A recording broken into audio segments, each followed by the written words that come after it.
And now I'm pleased to introduce Dr. Judith Steinberg. Dr. Steinberg is at the Health Resources and Services Administration. She's the Chief Medical Officer, and she also has a strong background in infectious diseases. So we're very, very pleased that she's there at the Bureau of Primary Health Care, and would like to turn it over to Dr. Steinberg. Thank you, Karina. Can you hear me?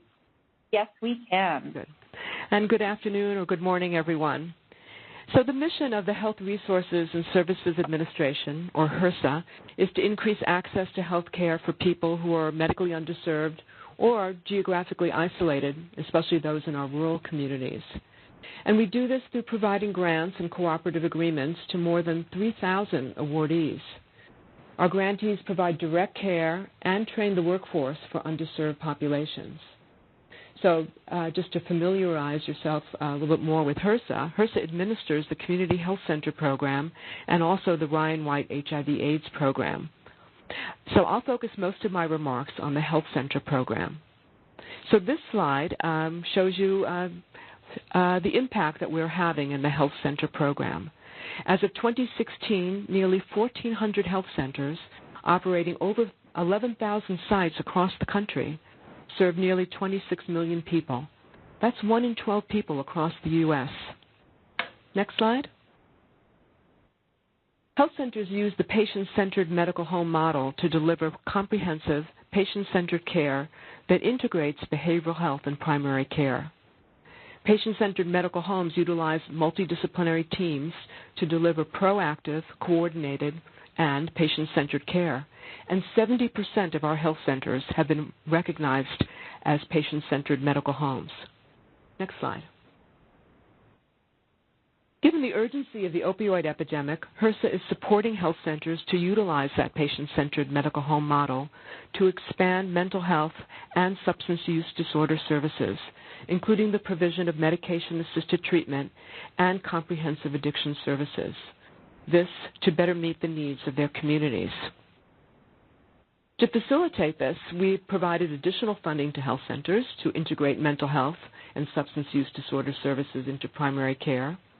We're also promoting the use of telehealth through supplemental funding and through technical assistance and training, and by addressing policies that may inadvertently serve as barriers to the implementation of telehealth. We're also providing TA and training to health centers, and I have some links to resources at the end of the presentation. We're working closely with our partners, our colleagues in the Bureau of Health Workforce at HRSA to support health centers to be able to recruit and retain the workforce needed to provide these services. Next slide, please. So we've heard about the link between the opioid epidemic and infectious disease complications, and that 75% of new hepatitis C cases are associated with injection drug use. So given that, it's important that we not only integrate mental health and substance use disorder services at health centers, but also provide care to patients with hepatitis C and HIV. And again, health centers use the patient-centered medical home model to provide this comprehensive integrated care. Such integrated care models always begin with screening and prevention, and then linkage to treatment, either on-site or by referral with good care coordination. Next slide. So here are some examples of how health centers are providing hepatitis C care, and these are actually models that also are being used for the provision of HIV, and often HIV and hepatitis C care are being provided at health centers. So usually there is a hepatitis C champion, often a primary care provider and team that's been trained to provide hepatitis C care. They may be supported through virtual consultation with an outside specialist, especially for more complex cases. Or a health center may have a hepatitis C specialist on site or an HIV specialist who does both, who works in a team. In either scenario, patients who screen positive are referred by health center primary care providers to the, in this case, HCV team. Or there's a coordinated care with an off-site specialist. Now, using the patient-centered medical home multidisciplinary care team approach, This slide also shows you some examples of staff who may serve on the team. And just of note, many health centers are also Ryan-wide HIV/AIDS programs clinics. Next slide.